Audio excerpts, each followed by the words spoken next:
magandang hapon sa inyo lahat. So dito tayo ngayon sa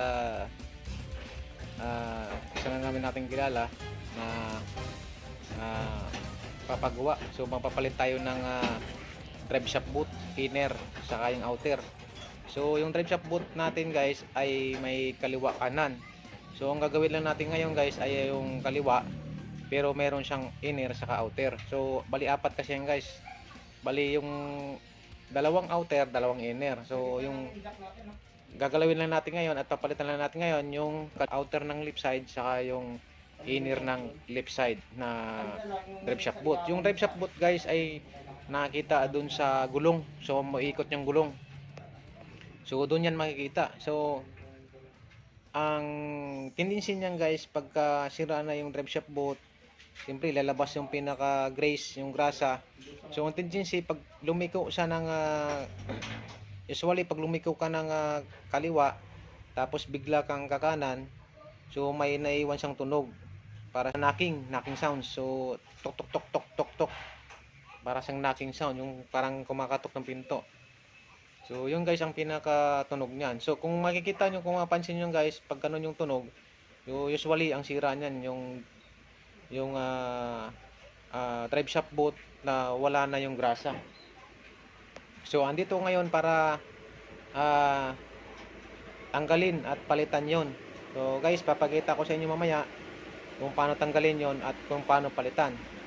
So abangan nyo lang guys, ipapakita ko sa inyo. Thank you.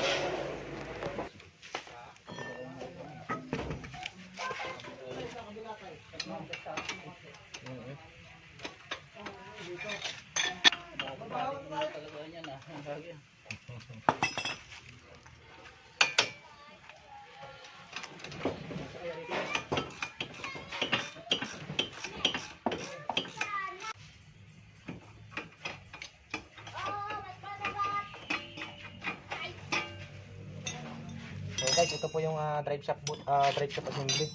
So mayroon po siyang, ito po yung tatawag na inner drive shaft boot, saka ito po yung sa outer drive shaft boot. So itong side na so guys ay sa driver side lang. So let's go, itong papalitan natin, saka itong guma natin na papalitan. So papakita ko sa inyo kung paano magpalit nito. So hindi naman pwedeng idaan natin dito. So dito natin papadaanin yan. So, saka mo. Okay pa yung ano, sabihan niya. Okay, sige.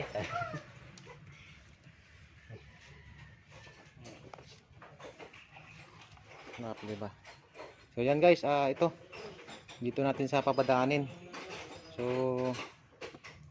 mayroon siyang snap ring.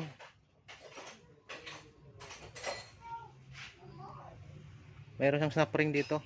So yan ang tatanggalin natin para matanggal natin yung stick bearing nito sa CV joint. So tingnan natin.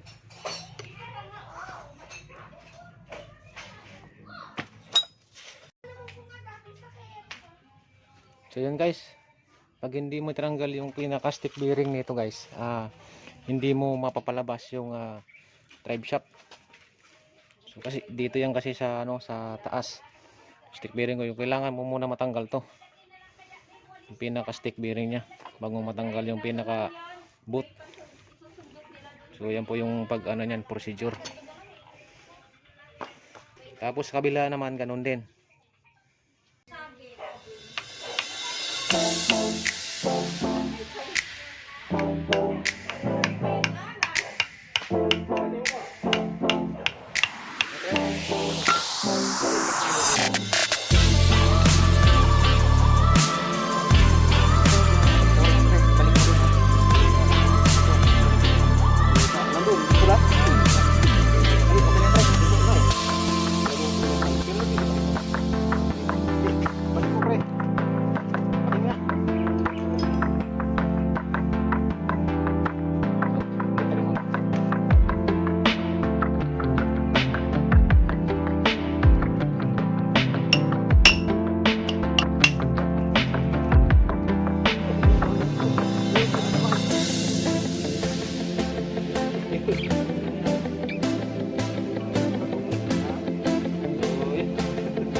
Ano.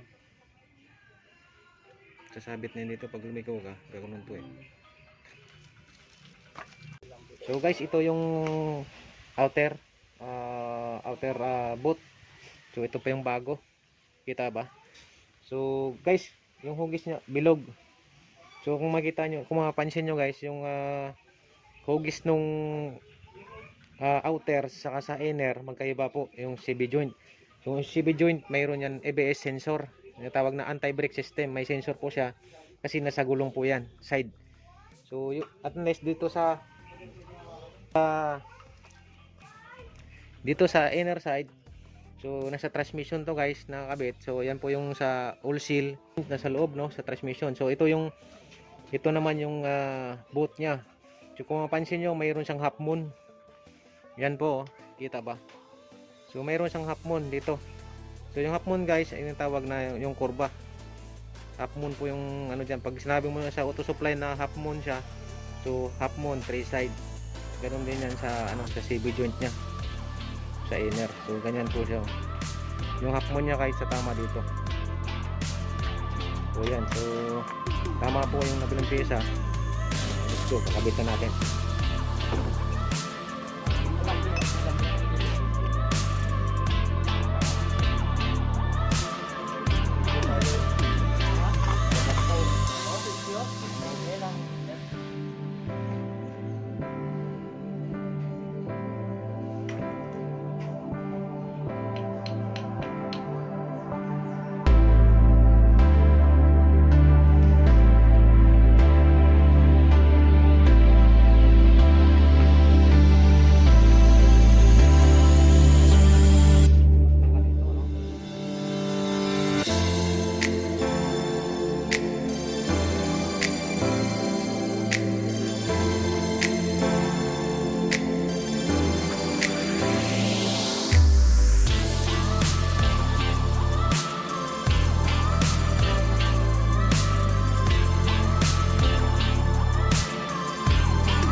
Ito na yung finished product. Parang bago, parang So, ito guys, nakabit na yung mga thread shock boot lahat. So, salpak na natin to guys. Huwag natin patagalin to.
Ginabi kami. Ano na lang.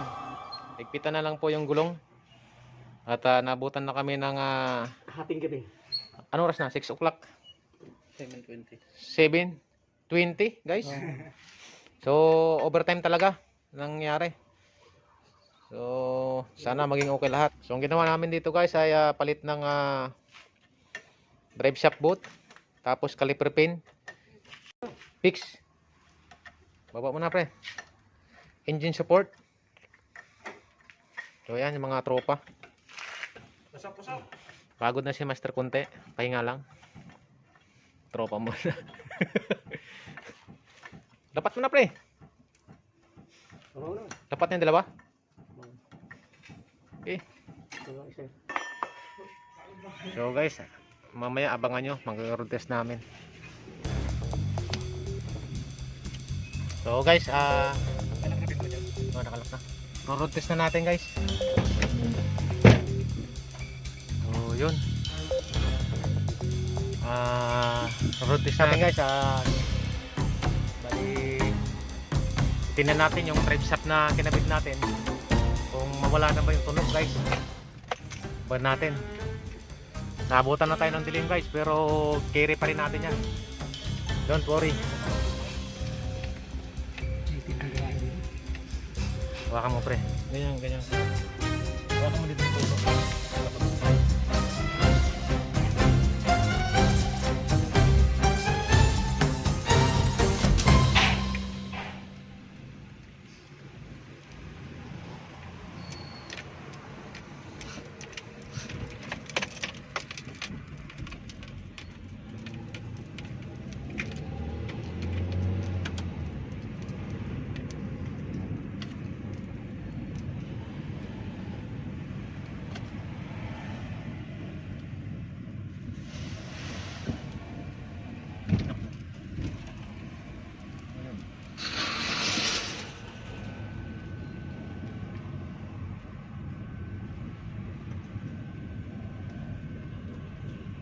Wala na.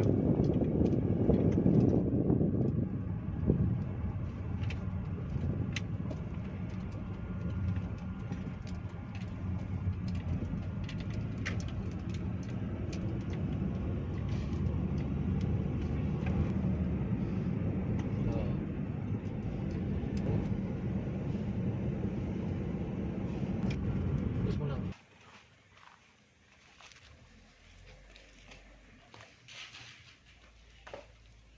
Shoutout ka naman tayo. Shoutout ka, shoutout. Shoutout tayo dyan! Yan, natapos din tayo. Ginabi tayo dahil karoon ng problema. Pero natapos din ang problema na yun. Ano ka?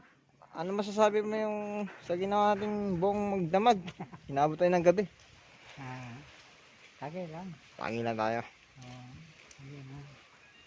Ayos lang. Ayos lang. Ayos lang.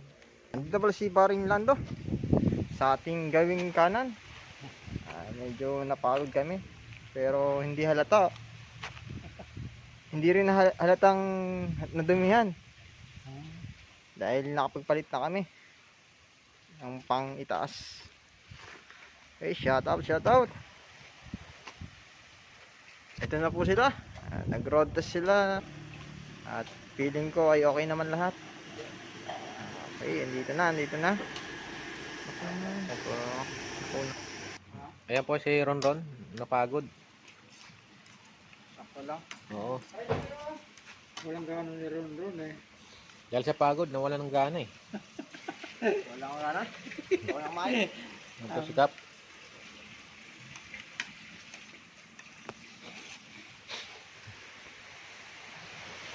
Wah! Huwag mo yung mapit. Hindi ko na kumain eh.